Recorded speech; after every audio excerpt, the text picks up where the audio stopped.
So, Gina Vance, thank you so much for joining me on this interview today. I'm very grateful to you for many reasons.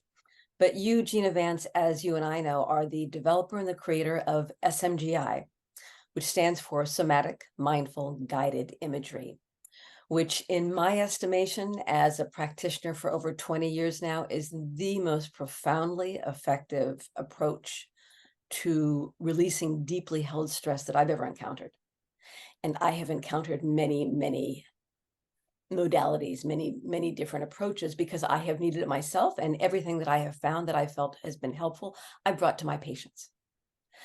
So as a chiropractor, what I've been noticing for many years, and the reason that I'm so interested in knowing about new approaches, is that so often when I put my hands on people's bodies, so often what I feel isn't just a new misalignment or a new injury. So often what I feel is layer on layer of accumulated mental, emotional stress that's finally showing up in the body as chronic tension or chronic pain. And, as a chiropractor, I can certainly help with that, and I have. But what's true and what I know is that chiropractic is only going to be temporary in its relief of something that's the origin of which is not just physical. The origin of this is mental and emotional. So I have for years been looking for something to help my patients beyond chiropractic to get to this deeper, much deeper level stress. And just because I want them to be able to experience that freedom from the emotional pain and the emotional stress that often we suppress and we hope, but it gets held in our bodies anyway. So I remember the first time that I had an SMGI session. I went to a practitioner, and she said to me, this work is going to change the world. And I looked at her, and she was very sincere, and she was very serious. And I looked at her, and I was very skeptical, and just was like, okay, we'll see. And then at the end of my session, I completed the session. It was about 2 hours, 90 minutes, 2 hours. And I remember opening my eyes, and there was fire coming out of them. And she looked at me like, well, how do you feel? And I said, oh my God, this work is going to change the world. And the rest is history. Of course, I took your amazing coursework, which was just the best thing I've done since chiropractic college. Super content dense, super content rich, experientially rich, amazingly informative, just a great training. And that's all she wrote. That's so I'm now doing this work consistently, and just I feel that it is benefiting so many people, and it's benefiting, of course, me as well. So to get started, what we often say about SMGI is that it is a combination of a special kind of hypnotherapy along with inner journey work to change whatever we want to change based on working with the power of your subconscious. And I thought it would be helpful to just look at some definitions for people who are unaware of this, for people for whom some of these is new.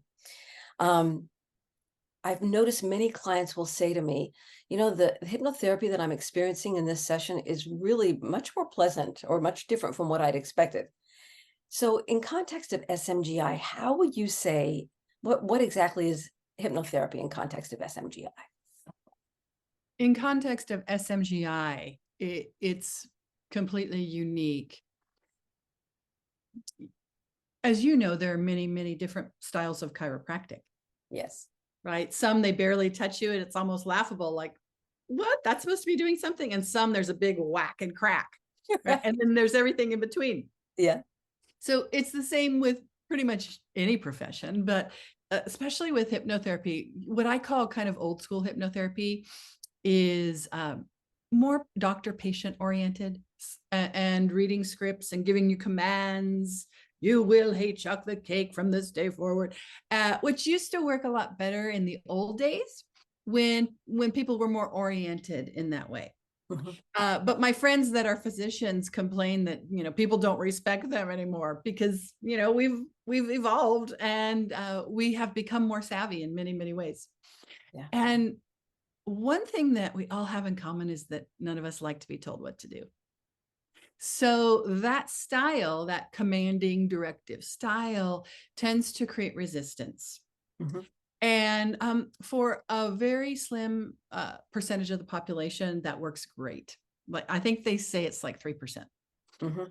And for the rest of us, not as great. And then for a few of us that are highly defended, highly traumatized, the opposite, right? And of what's helpful to us, for us. It's not that the mode is wrong or bad. It's just not a good fit for a lot of us that are highly traumatized, highly defended. So in the context of SMGI, the specialness about this hypnotherapy is that it is completely invitational. Mhm. It's interactive. We are guiding you inwards, just inviting you to check in with your body and notice sensations. And we're just giving you these invitations that you can do or not do. And and then inviting you to share with us what you're noticing. And from there, we just keep giving you prompts to consider experiencing or directing your attention in the next way. And it is a very kind of, as hypnosis goes, a light version, Right. which research has shown that the depth of trance doesn't make a difference in the results that are attained or achieved. So it's a lot of times when people come in with expectations of what they've seen in the movies or on TV or had in other hypnotherapy experiences, they're waiting to get to the hypnosis part because they're fully aware, fully conscious, and interactive, talking with you. It's at the end when they open their eyes, they usually say, wow, some version of the fire coming out of their own eyes. All the time. Yeah. And, the best way to understand it is to actually experience it. Yeah. But it really combines the best of the old time hypnosis, the eclectic alchemical version of hypnosis, which involves dialoguing with inner allies and inner child parts. So it really incorporates what I have found to be the best of the hypnosis genre in ways that work really well for highly defended, highly stressed people Mhm. that don't engender that resistance. And So it's so quick. It's it so is, smooth. I it's think people just kind of go, I I I don't really notice much difference. I mean, you do, but you're totally aware when you're going through it, yeah. and you're enjoying going through it. Mhm. And that's the point, is for it to be enjoyable. I mean, we don't try to force it to be enjoyable. Sometimes poignant material comes up, Right. um, and that's totally welcome. But yeah, it is enjoyable. It's very easy. It's very Mm. easy. It's the Yes. easiest. And a lot of people have fears about hypnosis, but the reason we call it somatic mindful guided imagery is because that's accurate. But really all of those things include hypnosis, and we do talk about it, that it is a special kind of hypnosis because people know hypnosis has power. True. But all hypnosis really is where the predominant amount of your attention is absorbed. Yes. And this is when we get activated or triggered, right? We might not even be conscious of what is upsetting us or stressing us, but our attention is absorbed predominantly in that, even if it's unconscious material, and our biology is being affected and giving us this reaction or response. So we're helping people to consciously direct and absorb the predominant amount of their attention in ways that do feel good to them, that are strengthening, settling, stabilizing, and resourcing to them. Yes. It's such a very pleasant way to be guided inward. Those Mm. first couple of steps are just seem to me, to my patients, are just universally yummy. Thank you.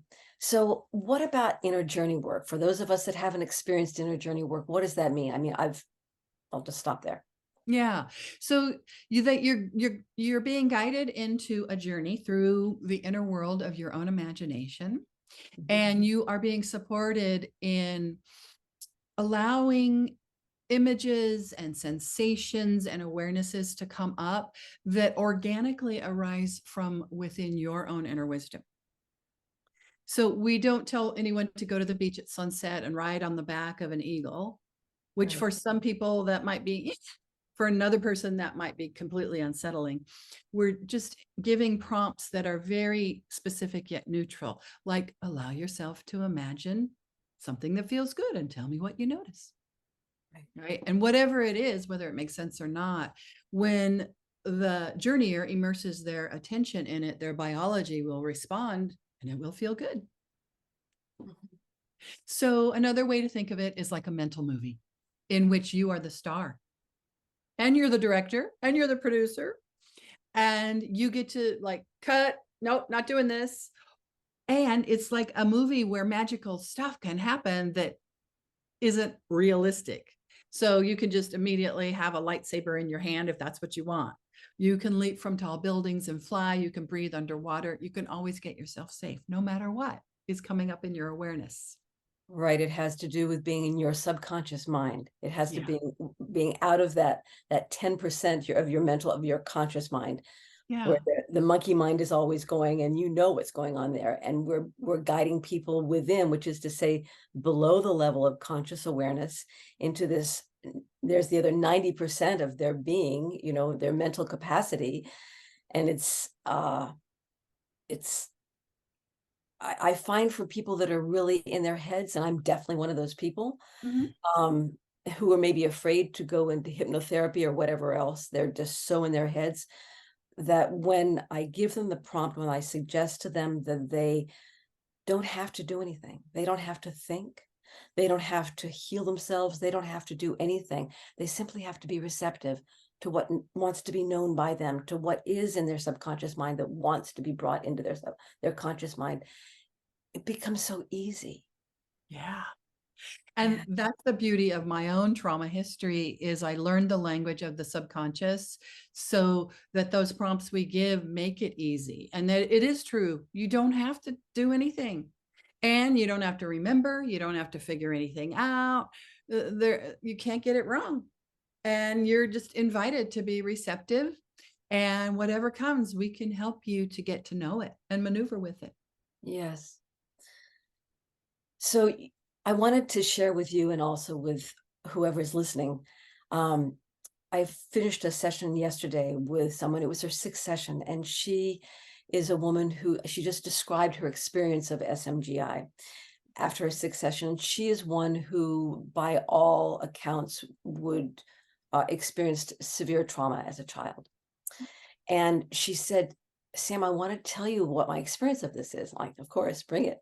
And she said, trauma for me has been like having a boulder or a flat rock on top of my head. It's like I've always felt this weight on top of my head that has been something that has held me down.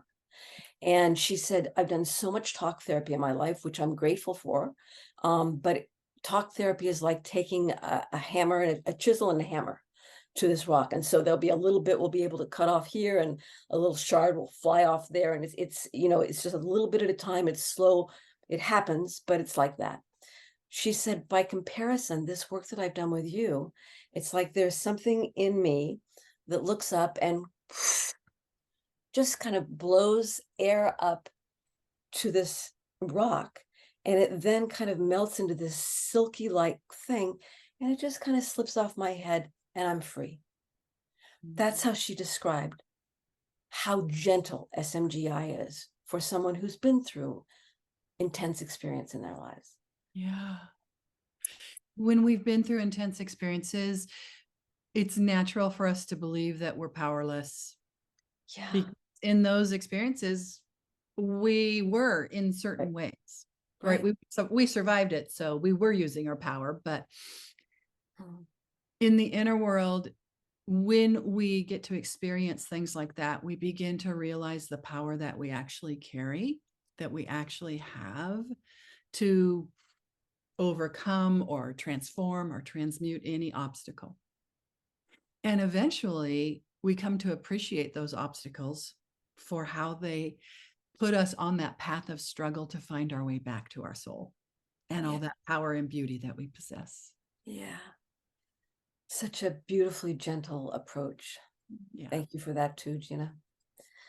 So, um, I have a friend who has who is over 50 and is still experiencing night traumas, or Mhm. which, if you're familiar with those, night terrors, I think they're called. And when I talked to him about this work and how I thought it would be really helpful for him, he was like, maybe it would be helpful, but I don't really want to get into my subconscious mind. I'm afraid of what's in there. I don't want to unlock anything. It's bad enough as it is. Mhm. And because, of course, the work is invitational, I'm like, whatever serves you, whatever you want. And so I backed off. But my question for you is, how might I advise him? How might I give him comfort that would allow him to allow himself to experience the work, because the benefits are so tremendous? Yeah. Well, there's not one right answer for everyone that's afraid to go inside. Um, it is a universal fear. It's universal. It's everyone has it to a degree. Even those of us who have enjoyed the miracles from going inside, because we're going into the unknown. There's going to be a new experience we're going to be having Yeah. with ourselves in this life. So it's completely natural. And we can explain how it works for other people. We can explain the process. We can let them know the results others have experienced.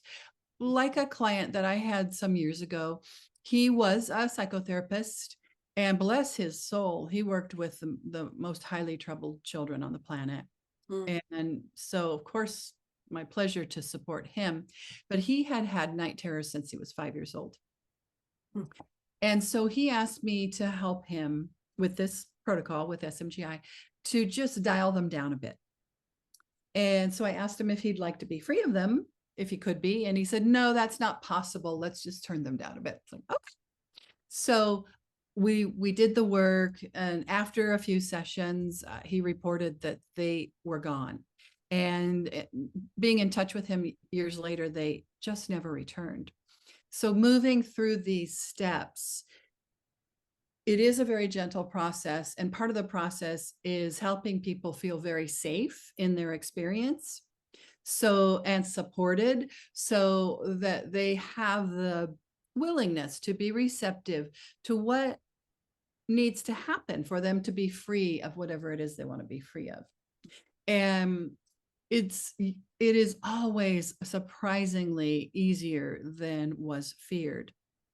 And yet I still meet people today, oh, I like you and I know your work is great and it's done great things for people, but yeah, that just scares me, that going under. Yeah. And you know what?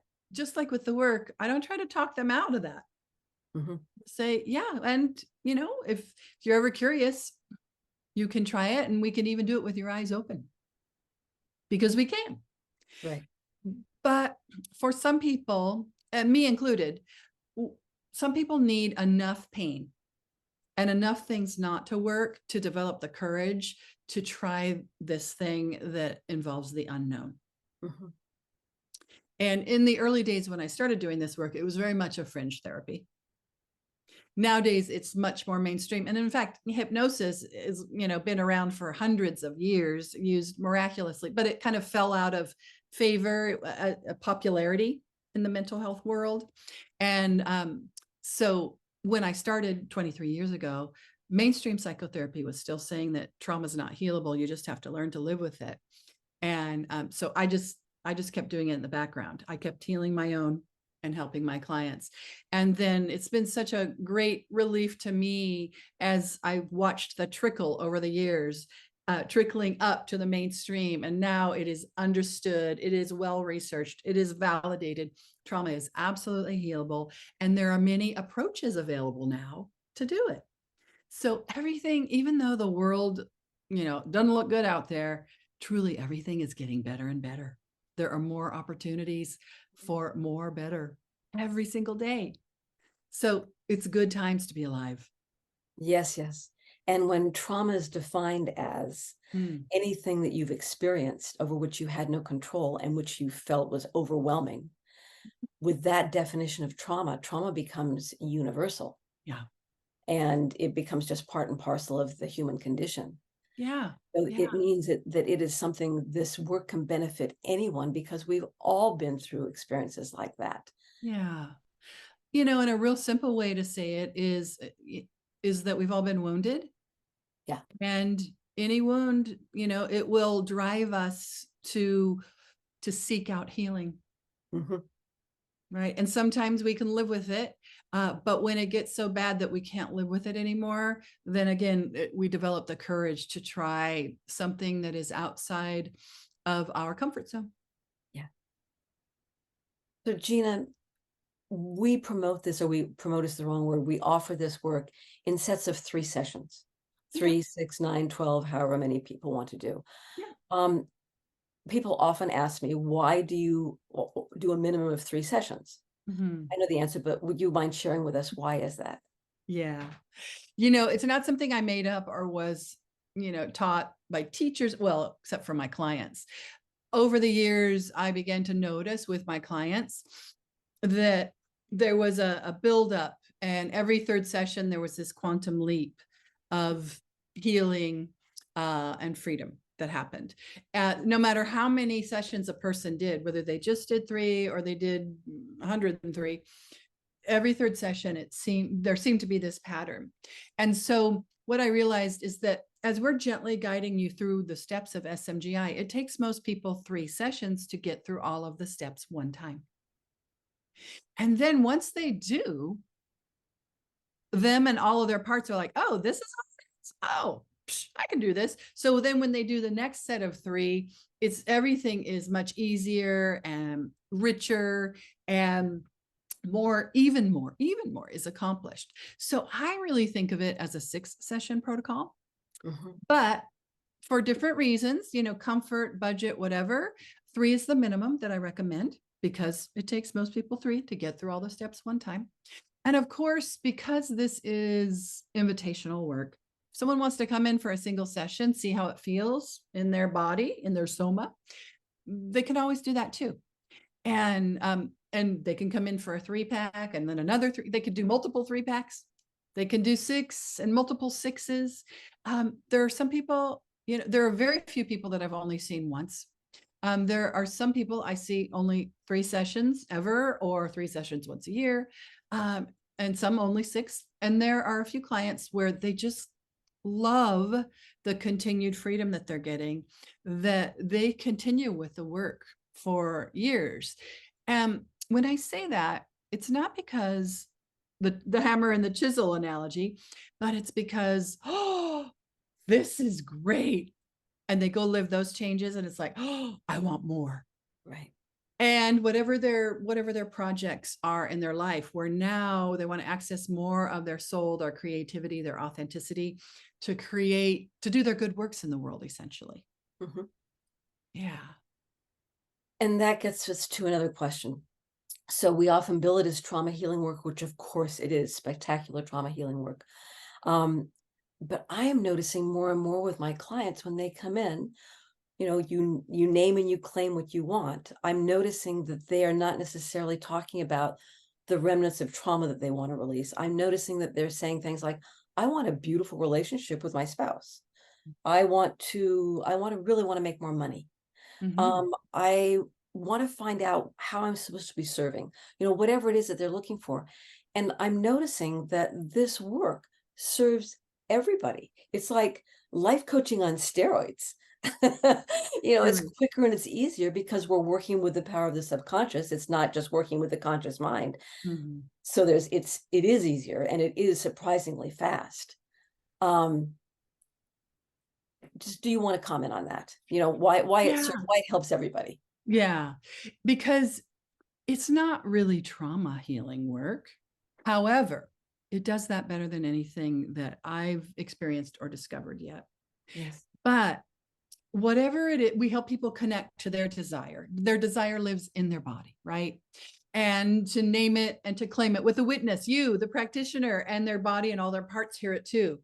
And that's like 50%. Now your intention is, you know, it's being worked on in the background of your subconscious, your superconscious, and all of that.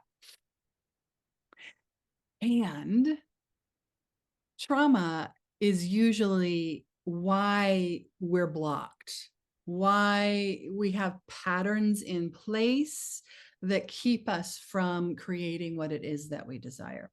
Yeah. So Why we're stuck. usually, what's that? Why we're stuck. Yeah, yeah. Yeah. Stuck or anxious. Those are the real common ones. There's anxious feeling or just a stuck feeling. And when we have those experiences of overwhelm that to our biology reads as life threat, we feel powerless and helpless to change it, then oftentimes there is a thought or even a vow, a promise that crosses our mind or that we create, that I will always be such and such, or I will never be such and such, or life is such and such, Mhm. right? It's unique to each person. And then that becomes, because in that moment of heightened receptivity, right, that thought form or that promise went in deep to the subconscious. And now it's just a program in the background. And the subconscious is more powerful than the conscious mind. When they're working together, look out, world, everything's possible. And which is what we endeavor to help our clients do. But that is part of why the way to what you want is to heal trauma. And another really significant piece with SMGI is oftentimes there are parts of us, younger parts of us, or past life parts, depending on your beliefs, that are reliving an experience over and over and over and over in the background of your psyche. And so as you're just trying to push that aside and go forward and function highly in your life, there's always this niggling stress in the background. And the longer we go with our stress load, the less resilient we become to it, until at some point we need to go back for that part and get it out of that painful or frightening situation, bring it into the present, into your heart or wherever it wants to be, and let it rest in peace. Let it rest in peace. Let it feel safe. Yeah. And once those fragmented aspects of ourselves that we got disconnected to, once they come back, they become our most potent allies, our most potent sources of power to create what it is we want to create. So that is another very special aspect of SMGI. It's a different kind of child rescue mission than the alchemical hypnotherapy model does. Has some similarities. It's a different kind of parts work than IFS or internal family systems does. It has some similarities. But again, it leaves a lot of details out. We just like gently go right for what's most efficient and effective here to get this person out of suffering and into what they want to create. Yes, name it, claim it, and I, as a practitioner, just get to watch them give it to themselves. I mean, so many people, so many of my clients call this magical. It is magical. I call it magical. It is magical. And I feel honored to have been able to bring it through. I don't claim that I invented it. I was guided. I came in with the blueprint, and then I was guided on my painful path to find pieces of it. And, and then as I learned to do the work more and more, I learned to be more receptive to the guidance available to me of what it is that we're here to do with this particular protocol for these times now. One last question. Mm. Could you explain how it is that mental emotional pain or suffering shows up in the body? And I ask this from the standpoint of a chiropractor. So I'll be talking to someone about what I feel in them, and they'll say, "Doc, come on, this is just physical pain. How is something that is going to be emotionally or mentally healing going to help me with my physical pain?" Yeah, we are multifaceted beings. And one of the things that SMGI understands and incorporates is the understanding that energy workers have had forever. And that is that most trouble starts in the energy field before it manifests in the body. And there are levels or planes there, mental, emotional, spiritual, and so on. And if you walk out your front door and a rock falls from the sky on your head and you have a headache, it's like, absolutely physical. Let's help you to mitigate the pain and to hasten the healing. Right. So we can support if it's purely physical, that's it. Let's help you with that. Many things are caused or just simply exacerbated by our fears and our limitations, where we don't allow ourselves to go. And when we are feeling any kind of resistance or discomfort, then we tend to constrict. And so the more we constrict, the more that's cut off, the more that's crimped. And the longer we stay that way, naturally, the more pain there is. Right. And so, The more yes, resistance there is. exactly. So when someone, people often ask me, well, they ask me how I got into this. And I say, I had excruciating pain, nothing was working. And so I just basically took myself back to school. And, but an eclectic version of school, studying with shamans and healers and integrative medical doctors, but whatever I could find. But if someone says, well, they often say to me, well, but was it physical pain? Like as if it's some other kind of pain, it's not as valid. However, it was physical. And if someone says to us, well, this is just a physical problem, we don't argue. We just offer, would you like support with this physical problem to hasten the healing and mitigate the pain? And there's plenty of research that show that spontaneous healing, in medical terms, spontaneous remission, that has happened in response to guided imagery. Right? Okay. Not everyone that used guided imagery had their cancer disappear, but some people did. So the power of the mind-body connection is vast and it's barely tapped. And that's what's part of our joy as guides, is that as our clients are tapping into theirs, we are being exposed to more of what is possible as a spiritual being living a very human, very physical, with a lot of limitations experience. Yes. And I would say there's a large percentage of my patients or my clients that say, oh, you know what? My back pain's gone. That's not from chiropractic. Or those chronic headaches that I used to get all the time, I haven't experienced them in months. And that is a hallmark of this work. It kind of creeps up on you subtly. It's Yeah. not a big dramatic, you're healed, right? It kind of is dramatic, but in very subtle, gentle ways. So that is why we often encourage our clients to enjoy noticing what's different after this session, because so much changes for the better that it's easy to take it for granted, because when you feel good, that's so natural. It's when something doesn't feel good that we really notice it. I mean, Right. I don't notice my toe when it's working fine, but after I've stubbed it and it's hurting, I notice it all day long. Right. Right. All right, Gina, thank you so much. That was really helpful for me, just in kind of elucidating why this work is just so magical and so gentle and so universally helpful. It is universally helpful. Mm. Mm. My pleasure, Dr. Sam. Thank you so much, Gina.